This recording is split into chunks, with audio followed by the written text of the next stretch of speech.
only 51% of Americans shower every day. That is vile. But even with showering every single day, I still used to smell awful, and the best part is I didn't even know it. I was 18 years old, working at KFC 6 days a week, showering twice a day, deodorant, aftershave, the whole 9 yards, and none of it seems to be working the way it works for everyone else. Social situations were harder, making new friends was harder, being confident was harder, all subconsciously. It's like I was living on hard mode for 3+ years of my life. Well, that all changed when I found the root cause, and of course, it was down to a science. So you want to know why you might smell and have absolutely no clue about it. You want to know why fried chicken is scientifically proven to be the best hangover food, and also why drinking this will kill you in the most brutal way imaginable. Well, my name's Lewis, and welcome to week 1's lesson. Take 2 seconds right now just to smell your armpits. Don't worry, I'm not a weirdo, you're about to find out why. There are 2 reasons for that odor you're smelling, so first of all, let's just tackle the big one. The bad smell that you're getting is a result of these tiny little men that live all over your body called bacteria, which I'm sure you've heard of before.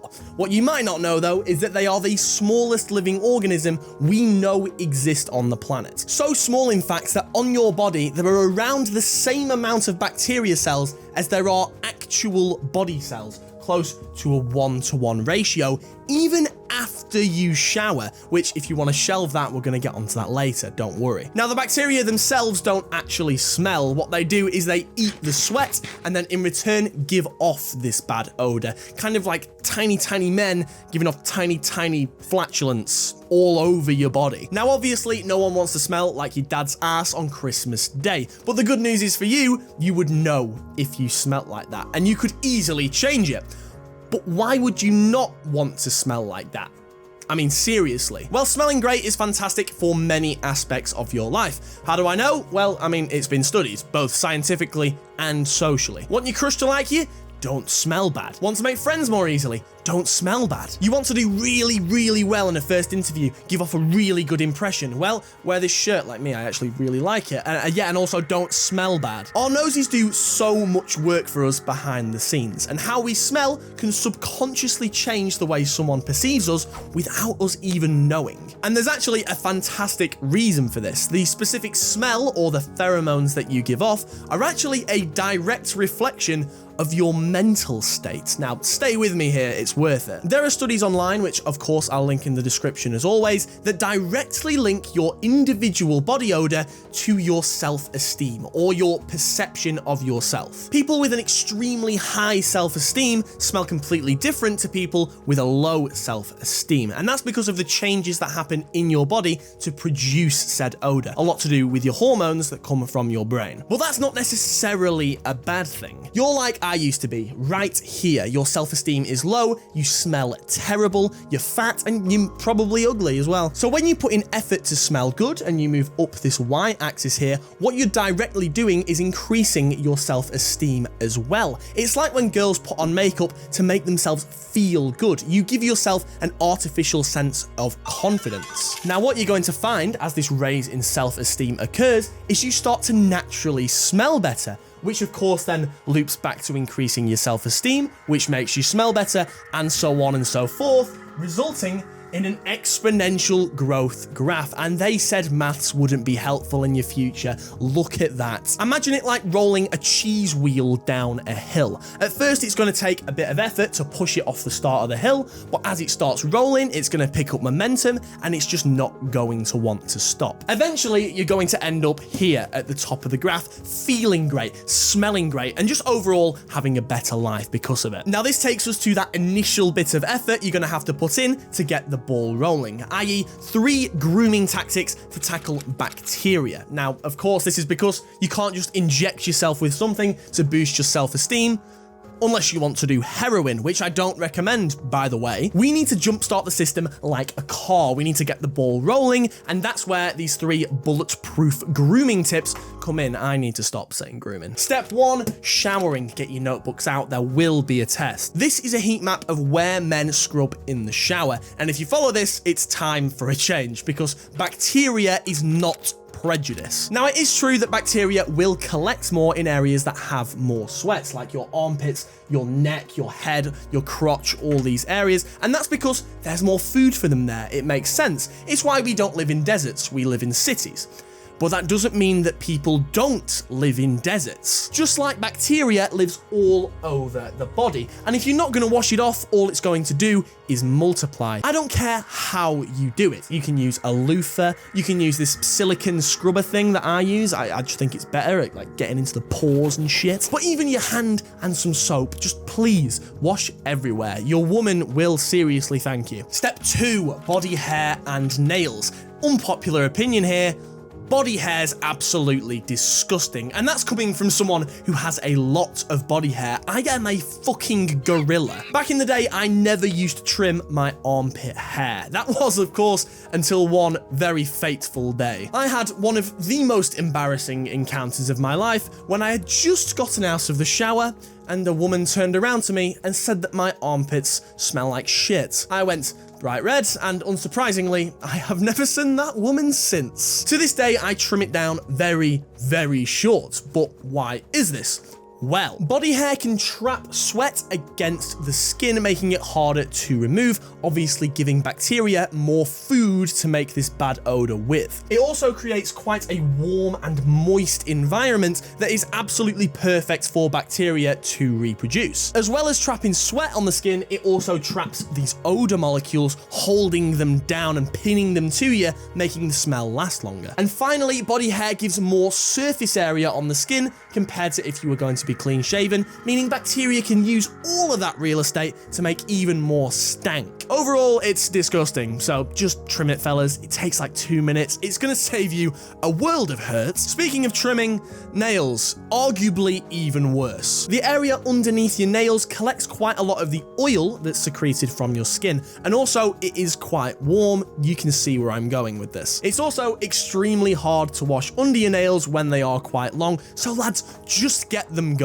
Not even to mention the fact that they get quite sharp, and when you're doing certain illicit things, it's not quite ideal, I must say. Step 3, and the most important in my personal opinion, your chompers. The mouth is so often overlooked in my opinion. I mean, how many people go to the dentist nowadays and just lie straight to the dentist's face about how many times they brush their teeth, just for the dentist to stare with his cold eyes into your soul, knowing full well that you only brushed them like once 2 days ago? Well, no more, guys. The mouth is the warmest and wettest spot on your entire body. Stop laughing back there. Obviously, it's a breeding ground for bacteria. We've already covered this with the nails and with the body hair. Just brush twice a day, obviously. I mean, an electric toothbrush helps. It breaks down 21% more plaque in the long run, but more importantly, floss those teeth. A brush cannot get in between the gaps in some of your teeth, and that's why flossing is so important, even if you're British like me. Toothpaste, guys, literally any of them will do, but there are some that work a little bit better than others. I mean, whitening toothpaste, anti-cavity toothpaste, isopropyl alcohol. No, I'm kidding, but what would actually happen? What would happen? I want to know. C3H80, also known as rubbing alcohol, is one of the best household cleaners there is out there. So why wouldn't you want to swap your toothpaste with it? If you can get fresher breath and also all of the amazing benefits I've spoken of, then it's a no-brainer. We ask the hard questions. We brush our teeth, and that utilizes abrasion with the bristles on a toothbrush moving against our teeth, causing friction. This gets rid of bacteria, it gets rid of leftover food, it gets rid of plaque, which is this hardened film layer of bacteria that builds up over our teeth. Now, because humans are perfectionists, we don't just use friction like primates. We also use toothpaste. This also has some abrasives inside, mind you. That's why when you rub it between your fingers or grit your teeth, it kind of feels gravelly. It adds to the friction, it also prevents cavities, and it also whitens your teeth at the same time. It's really good stuff. Which toothpaste you choose to use, though, does make a massive difference. Toothpaste has to be regulated to make sure that nothing inside of it is going to cause our bodies any harm.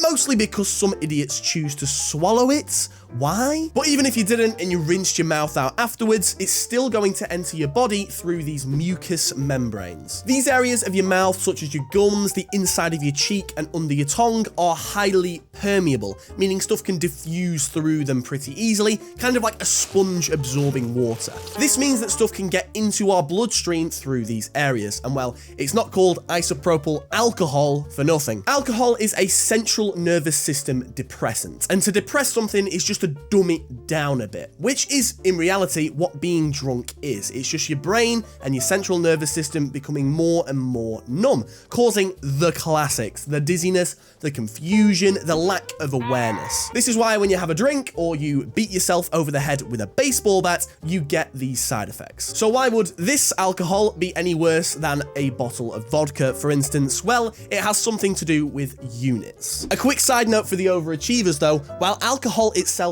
is a depressant, when it reaches the liver, an enzyme called alcohol dehydrogenase turns it into acetone, which is also a central nervous system depressant. We call this in the science world a double whammy. Units are just a measure of how much alcohol is in a single drink. If you take the serving size in litres and times that by the ABV, or the alcohol by volume, you are left with how many units are in said drink. For instance, this can of piss, 0.44 times by the 4% ABV comes out to 1.76 units, which coincidentally, when rounded, is exactly what it says on the can. So the question comes up of how much alcohol you're putting into your body through brushing your teeth with it. Although we could estimate how much you're using as toothpaste, maybe a certain milliliters of mouthwash, and then work out average diffusion rates in the mouth, that's a lot of maths and also quite a lot of uncertainty. So I'm going to take a slightly different approach. You might remember I said that even after you shower, you still have a lot of bacteria on your body.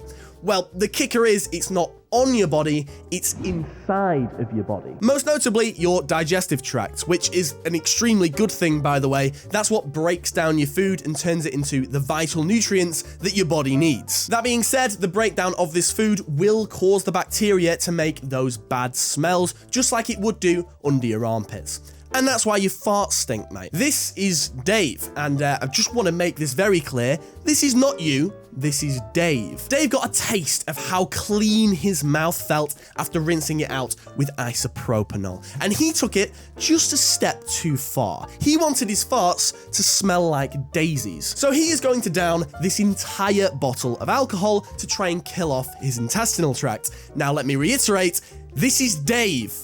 Don't do this. But in the name of science, Dave the Trooper has. So, for this delicious bottle of cleaning solvent, 0.5 times 99 is 49.5 units. Over 3 times what the NHS says is dangerous to consume in a week. Now, the lethal amount of alcohol varies from person to person, but the benchmark that we use is 0.4% BAC, or blood alcohol concentration. That means that when your blood is made up of 0.4% alcohol, it's night-night. So how do you know what yours is? Well, let's ask Widmark. This guy made a formula that, when simplified, looks like so. BAC is equal to the alcohol consumed in grams over your body weight in grams times by R times by 100. The constant R is defined by your gender, funnily enough, which is 0.55 for females and 0.68 for males. Haters call it sexist, I call it being built different, literally. First, let's tackle the grams of alcohol, which conveniently comes out at 8 grams per unit, making this bottle here 396 grams. Or I could have just weighed it. It's literally just alcohol. What about your body weight in grams? Well, just use Google. Here I am. I'm bulking, by the way. Leave me alone. So let's say Dave weighs exactly the same as me, and he drank this bottle over the course of 1 night. That would be 396 divided by the weight times by R times by 100, which comes out to a BAC of 0.709, or does it? We all metabolize alcohol at the exact same rate. That's how our bodies get rid of it and remove it from our system, because it is a poison. It's quite literally a poison. That's why it goes to the liver. The liver deals with poison. That is 0.015 BAC, an hour, flat rate for everybody. So let's say if Dave wanted to survive off this alcohol all night, he'd just, in theory, need to have a 21-hour bender. Don't ask me why I figured that out. Dave was just curious. Or, if we rearrange the BAC equation and only take 223 grams of alcohol in one go, then we could, go the entire night and not even sniff any more alcohol or risk complete organ failure. Because, oh yeah, hypotension, yay! This is just a fancy word for low blood pressure, really, but low means really, really low. And obviously the blood is not supplying the organs, so death to the cells in the organs, leading to the breakdown of said organs, leading to, I don't know, like the passing out and stuff that happens, or complete liver failure, or being a parental failure, just the many things that happen. So let's get this shit out of Dave really quickly. He has hours to live. Start the clock. Before it gets past Dave's stomach and to his organs, we need to stick this toothbrush down his throat. Although Dave is the throat goat and has no gag reflex, unfortunately for us, so he's taking a spoonful of this. It's called ipecac syrup. It has this compound inside called emetine, which we get from this random plant called Physalis ipecacuana, which is kind of like the emetic poison from Hitman. It makes you vomit. This works because, oh wait, we have no idea why it works. Pause the clock real quick. Why are we okay with prescribing this to people? We use this in hospitals. It's in medicine. This is another case of general anesthesia. We also have no idea why that works, but it's used basically every single day, I'd imagine. We don't really need to care why it works though, so we're just gonna brush that under the rug and deal with that later. The leading theory as to why this works goes as follows though. You have an area in your brain called your chemoreceptor trigger zone, which is sensitive to toxins and emetics. So we think that ipecac stimulates this area directly and kind of causes this natural safety protocol we have that forces us to vomit. That's the best theory we have, really. Either way though, Dave is throwing his guts up right now and he's extremely dehydrated, but it's too late. He's absolutely shit-faced. If he does wake up after this, he's going to have the worst hangover of his life. Which, by the way, hangovers are caused by one thing and one thing only, and that is dehydration. Alcohol is very clever though. It does this in two ways. First of all, alcohol is a diuretic substance. This is what forces your body to make more urine, and in turn, more urine in your body forces you to go to the toilet more, getting rid of more liquid from your system, making you more dehydrated. Kind of long-winded, but that's really how it works. This makes sense, of course, because of the amount of liquid you're drinking when you're going on a night out, especially if you're having lager. That is a lot of liquid. The thing is, alcohol, the chemical, also stops the production of an anti-diuretic hormone called vasopressin. When it is in your system, this hormone causes your kidneys to hold more water. So obviously, when it's not being produced and going through your system, the water needs to go somewhere, and that also adds to why you need to urinate so much when you're drinking. These processes work together, obviously, and you piss like a horse and wake up really dehydrated, causing your hangover. But anyway, Dave is still dying. We need to deal with that problem. Feed him this chicken, all the chicken that's in front of you. You're a massive fatty anyway, just give it to him. Food being present in the body slows down the absorption of alcohol into the bloodstream, and it does this in many ways, so let's just go in order. Gastric emptying is the process in which the stomach opens and empties its contents into the small intestine. So if you've got both food and alcohol in your stomach, when this gastric emptying happens, it's going to increase the chance that less alcohol is present in the small intestine, and therefore less can get absorbed through all of the villi and microvilli that live on down there. Double whammy though, because if you are full up on food, it also delays the entire process of gastric emptying, which allows the stomach to break things down more. Bonus points if this food is rich in fats, proteins, and complex carbs. Remember those three, they're going to be very important. Now, this competition between the food and alcohol actually continues in the small intestine. They're competing for space, meaning it slows down absorption even more. But if you've had complex carbs, this also means that insulin gets released into your bloodstream. Now, we don't quite understand why yet, but we do believe that insulin changes how fast alcohol is metabolized in the liver. It forces it out of your bloodstream faster. And what food do you search for on a night out? Well, most commonly, it's fried chicken and chips. It's almost like your body knows exactly what it needs or something. Now, Dave's had a lot of alcohol, so the question becomes, how much calories can you physically consume before it becomes a problem? The average adult stomach can hold about 1 to 1.5 litres of food. However, it is extremely flexible and can stretch to hold quite a bit more than that. When the stomach begins to stretch, it sends a message to your brain saying, hey,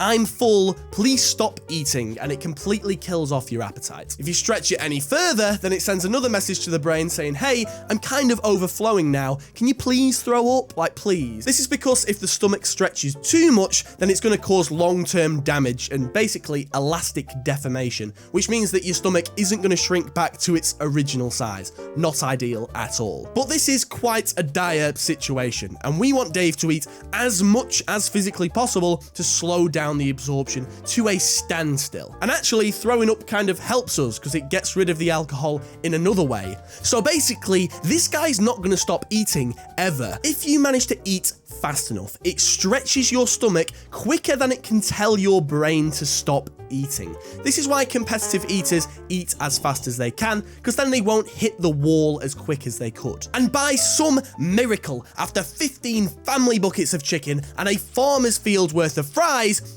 Dave has managed to fill and empty his stomach enough times to save himself from certain death. Congratulations, Dave, you're not dead. However, the inside of this ambulance is now filled with vomit. Nice. That being said, Dave now smells pretty damn fucking good on the inside. He has managed to kill off his entire gastrointestinal tract. Not on the outside though, he smells of bile, just lots of vomit. Not good. Well, maybe that's the lesson here. It's not always about what you do to make yourself smell nice.